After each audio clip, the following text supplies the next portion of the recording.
Hello, Vicky Meg here. I hope you guys are fine and have been following my videos. Last week we spoke about letting go and releasing. When I asked you guys to make those 3 lists of at least 10 people that have hurt you and to cross them out, and every time you cross them you say, I release you. A lot of you guys came back to me to ask, I've done that, what now? The next step is to forgive yourself, because I got a lot of emails last week and the week before that, people telling me, you know what, I cannot forgive myself for allowing that to happen to me. Dude, when, for example, when rape happens to you, there's nothing you could have done, like you were in that situation, it happened, you hate yourself for it, it's okay, but you've got to forgive yourself. Forgive that person and forgive yourself. Why? Because there's nothing you did. I mean, I was raped when I was 8 years old. What would I have done, really, to make a grown man be sexually attracted to me? Do you get what I mean? There's nothing that I did wrong. You know what I mean? And I remember being blamed for apparently being there at that point in time. And I look at it, I look back at it now and I'm like, give me a break. What would I have done? But you see, the moment I let go and forgave myself and started loving myself again, you know what I mean? Like treating myself the way I would like to be treated by, say, a boyfriend or, a husband, which I don't have. But you get my point. When you put yourself in a framework, in a frame of mind where you forgive yourself and you let go, you tell yourself, you know what, honey, it's okay, it happened, it wasn't my fault, I did not put myself in that situation. And for me, it didn't happen once, it didn't happen with one person. And I kept asking myself over the years, was it something that I did back then as a child that made these people think they could do that to me? But it's as I went through it, through the years, and even now, it took me a very long time. It took me a very long time to get over that. It's not something you get really over, like completely. It's something you keep reminding yourself every day that, you know what, I am a child of God. I'm God's child. And He did not let this happen. He probably allowed it. That's what I tell myself. He allowed it so that somehow His glory would be shown in all of this, that I could have a story to tell one day, that I could, encourage other people who've been in the same situation, that I'd speak life into other people's lives. And I wouldn't say glad so much as glad, but I am okay with what happened in the past. Does it make sense? Anyways, that brings me to today's topic. Today's topic is be excited about how far you've come so that you encourage yourself to keep going. Does it make sense? So what I mean is, for example, it took me 3 months after we moved into our new apartment to unpack completely. Believe it or not. Why did I do that? Because we'd been in a situation where we were always moving out, we were always being put out, and I got so used to that. So it got to a point where I wouldn't unpack because I was, when the time came for us to move out, I wouldn't have to do the packing all over again. So I would only be packing the stuff that we'd been using, which were, according to me, necessities, right? And one day, I just got up about, 3 months ago.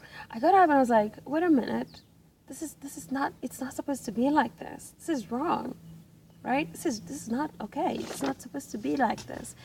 If I'm in this position, it's because God put me here. He got me out of that, ditch where I would go to sleep wondering, am I going to wake up tomorrow? And I would look at my children and wonder, what's going to happen to you guys tomorrow? What if I die now? My body would be sore, I'd be cried out and all that stuff. And I looked back and I was like, oh my God, I have my own apartment. I have my own keys. I can open my own gate and open my own door and be with my children and not worry about anything. I've come from so far. What am I still scared of? The moment I got into that mind frame, I started getting excited about my potential. I thought, dude, I can do so much. What's stopping me? I unpacked, I cleaned my apartment. It started looking more like a home than a garage or a storeroom that we were like, putting up in for a moment. And I got more excited. I could see my children's faces. They liked being in the apartment more now.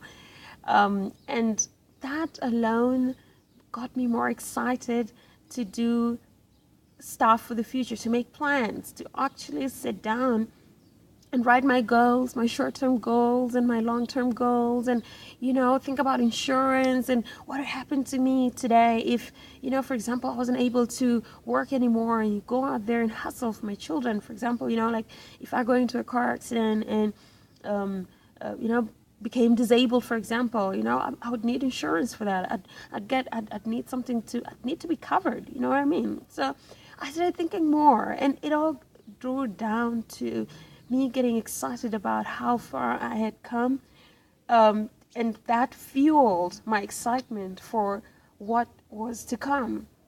And I needed to do that. Okay, I needed to do that. This is the longest post I've done so far, but I need you guys to draw a point out of this. Get excited. Do not undermine your achievements so far. Do not undermine how far you've come. Do not undermine, your ability to be able to forgive right now. Dude, I come from a point where I could never look back and say, I'm going to forgive that person. Never. I would play scenes in my head where I wanted to put them in acid, and watch their skin peel out and stuff like that. And then I'm now in a position where I wake up in the morning and those people don't even cross my mind. I need you to be in that position. I need you to be excited about how far you've become. How far you've come. And that will fuel how far you need to go. You will see the journey that is still ahead of you clearly. And you will be able to, fuel your vision and fuel what you still need to do and plan. Planning is not a bad thing. We've been, programmed to live in the now, and that's okay, because you don't want life to pass you by because you're busy, planning for the future and stuff. But you should be in a position where you're excited about how far you've come, what you're doing now to get to how far you would like to be in life. Start doing it now. Believe me, it's worth it. It's so much worth it. This is really long, okay? I need you guys to do that, and let me get the feedback. I'm so overwhelmed by all the emails I'm getting from you guys, and a lot of you guys who have been through the stuff we've been through. You remind me why I started doing this, and I'm so grateful. Keep them coming. phenomenalmag1@gmail.com. That's the email to get me at, or otherwise you could just get to the Phenomenal Magazine Facebook page inbox, or come to my personal inbox if you'd like that. That would be Vicky Mag, all right? And go to the site. There's always an article to pick from, and there's always something to take home with you. Read about people who never quit, people who keep doing what they're doing. They're not there yet. Some of them are there yet, but some of them are, they keep doing what they need to do. They keep showing up. They keep doing what needs to be done. And those are the people you want to be around. You want to read about those people to help you fuel, that excitement to keep being what you need to be. phenomenalmagazine.wordpress.com. phenomenalmagazine.wordpress.com. Go there. I'll see you there. Bye.